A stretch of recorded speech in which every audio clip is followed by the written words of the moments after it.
Good afternoon, everyone. My name is Gosana Daniel Mlando. I'm a machine learning expert at Romani.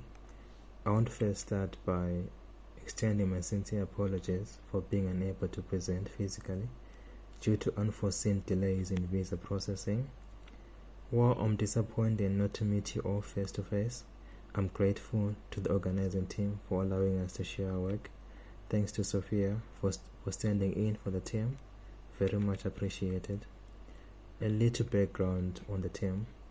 Romani is a spin-off of the University of Twente Faculty of Geoinformation Science and Earth Observation.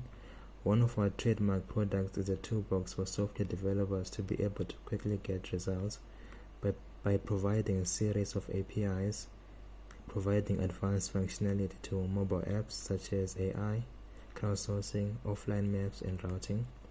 In today's session, I'll be presenting our work on digital twinning for decision making under uncertain conditions, modeling the distribution of invasive species using a data quality ontology to facilitate error propagation in calculations and visualizations, which I co-authored with Valentine, Fairman, and Dawes, all from Romani. Invasive species present a critical threat to shellfish farming. Shown on the image on the left is an example of an invasive species that we call the Atlantic oyster drill. On the right side, you see an Olympia oyster that has been preyed upon by the oyster drill. The small hole is where the predatory species drilled through the oyster shell. Invasive species have adverse effects on the ecology and economics of shellfish farming. Ecologically, they affect biodiversity. Economically, they lead to reduced yields, reduced quality of harvest, and shellfish farmers can also incur additional costs in fighting off these alien invasive species. To model invasive species, we often rely on species distribution models, using approaches such as maximum entropy, generalized linear models to predict habitat suitability. These tools provide exceptional predictive performance, and their utility cannot be understated. These models often ignore uncertainties in the data on which models are trained on, which tends to create a false sense of how precise they may be. Real-world data is often imperfect, with measurement errors from sensors, spatial aggregation errors when regrouping datasets, and sampling biases when dealing with species occurrence records. There's variance in data from different data products due to a difference in the underlying algorithms used. Apart from uncertainties being inherent in input data, they also multiply through the modeling cycle. Just by looking at draw model outputs, there's no way we can distinguish between true threats of invasive species from modeling artifacts. As the station George Box will say, all models are wrong, but some are useful. Interpretability in machine learning is very key. We need to know that a prediction could potentially be wrong and address the underlying causes. In our research, we built a framework to explicitly acknowledge and propagate uncertainty in species distribution modeling workflows. The proposed framework builds upon three pillars. Firstly, we embed quantifiable uncertainty metrics into every dataset using semantic annotations. Secondly, we track uncertainty at every step, from data preprocessing, feature engineering, to model training. Thirdly, we generate visualizations for habitat suitability, showing the level of uncertainty in each prediction.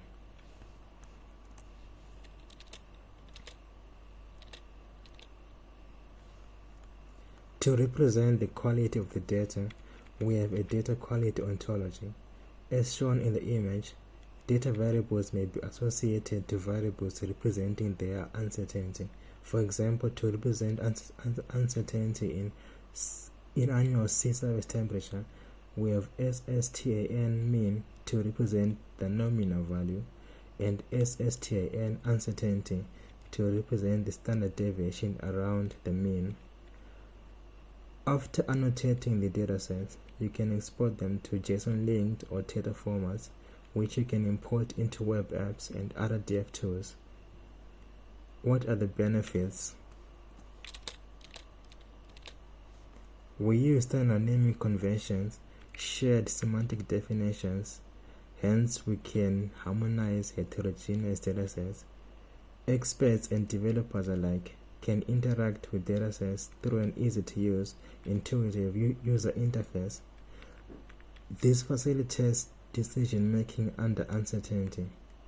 Decisions are often made under uncertain conditions, either because the information is simply not available, what we commonly refer to as the known unknowns, or the quality of information is not specified, that is, the unknown unknowns.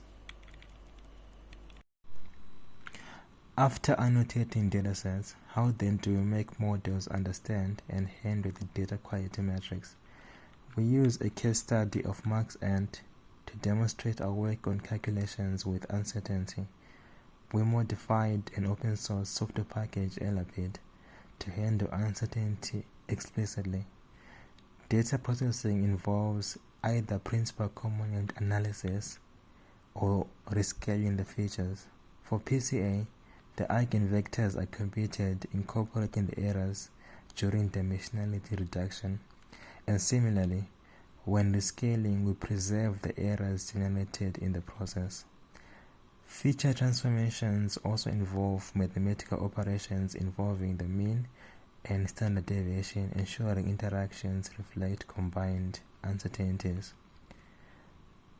The objective function is also modified to compute the regularized likelihood while taking into account the errors.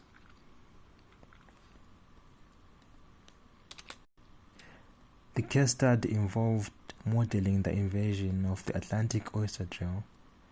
Environmental data was obtained from a half-degree cell authority file provided by Aquamaps. Variables include mean depth, mean surface temperature, mean bottom temperature, mean surface salinity, just to mention a few. Species presence records were also retrieved from Aquamaps, accounting for 87 half-degree gray cells. The models were validated by using bootstrapping, and the results are going to be presented in the next slide. On average, the AUC ROC score was around 93%, and the graph shows a right-skewed distribution, which shows that the performance was consistently high despite the modifications made to the underlying algorithm. The ROC curve shows narrower band for high confidence and wider bands for lower confidence, that is where the degree of uncertainty is high, and these are predictions that may warrant further validation or investigation. We also considered other metrics besides the AUC ROC score. We had the true skew statistic, which measures the accuracy independent of model prevalence, thus confirming the reliability of the model, and also the continuous Boyce index, which tests if the predictions align with ecological reality, thus making sure that the model gave ecologically valid predictions. The image on the left shows the heat map for the actual predictions, the nominal values, and on the right we show the uncertainties for each of those predictions.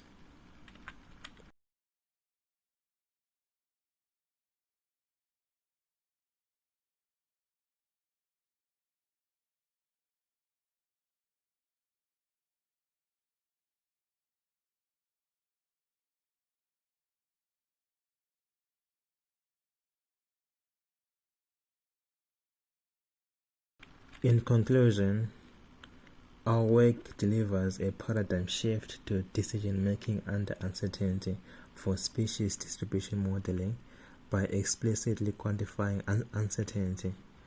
Habitat suitability maps with confidence intervals improve model transparency. In digital twins for the oceans, this is important for analyzing the what-if scenarios. Good decisions require knowing when to trust the model. We also take into consideration that the scope of validation was limited to one species, that is the Atlantic oyster drill, and we may need to extend to several case studies. The data quality ontology only handles statistical errors due to spatial aggregation and may need to be expanded. Also note that this framework for calculating with uncertainties is not only limited to species distribution modeling as shown, but it can also be expanded to encompass other use cases within the DTO community.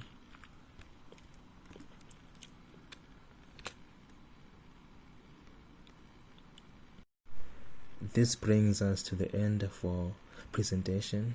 Thank you all for your time. Unfortunately, due to the nature of this presentation, we won't be able to have a live Q&A session, but we still welcome all questions. All questions can be addressed to our email, and we'll be glad to respond and have a chat about any questions associated with this paper. Thank you once again for your time. We wish you a pleasant day and a pleasant conference. Thank you.